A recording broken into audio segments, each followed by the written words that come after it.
Okay, hello YouTube. Today is tomorrow. As you can see, the Suzuki SX4 is on the Stratus lift. I just finished putting the new drive shaft in. That was the video from yesterday. If you haven't seen it, I'll link it down below in the description. So basically not too hard of an install to put it in. I'm going to go under the car and I'll just quickly show you a few things under the car with the new drive shaft. Hang tight. Okay, so this is the front of the vehicle. If you can see there's the transfer case. See my fingers pointing there. And then that's the new drive shaft right there at the front. And I'm just going to pan to the back. And you can see that's where the carrier bearing is. Right there. And then the back of the drive shaft is right there. So once again, not too hard of an install. The only thing is because the flanges are thicker, so I can't put my 12 mil socket on the U-joint bolts to screw them in. So I have to use the 6 mil Allen key to tighten them up. So not a big deal. Just got to be careful with the Allen head. Just make sure you clean the female side of the bolt in the middle so that you can get the Allen socket on properly and not strip it, because if I need to remove this in the future, that's not going to be a fun job if it gets wrecked. Alright, so I'm going to move over to the carrier bearing and just hang on for a second. Alright, so now I'm kind of in the middle of the car under it. There's the carrier bearing and it's all bolted up.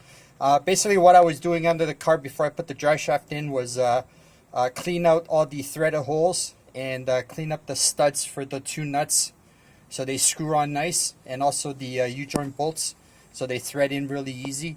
Also use some anti-seize there too, and that way in the future I can take them back off if I need to. Alright, and then once again I'm going to pan to the back, and there you go. You can see the back of the rear axle with the new drive shaft and the U-joints, and again I have to use the 6 mil Allen head key to be able to tighten those bolts. Otherwise everything's good. So I'm going to drop the car down, and after dinner I'm going to go for a drive and just verify there's no vibrations, and I'll let you guys know. Alright, hang on. Alright, okay, so we're going to lower the Suzuki down now. Everything's done underneath and it looks pretty good. So what we got to do again is slightly raise the car up. Might help if I turn on the power first. There we go.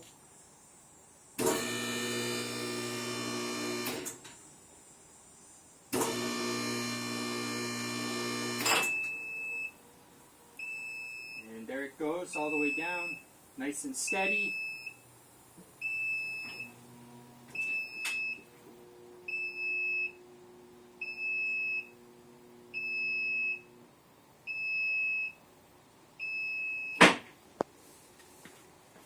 And that's it. So later on, like I said, I'm going to go for a test drive, make sure the vibrations aren't there, and all-wheel drive is now back on the Suzuki. Alright, thank you for watching. Stay tuned for the next video. Have a good day, YouTube.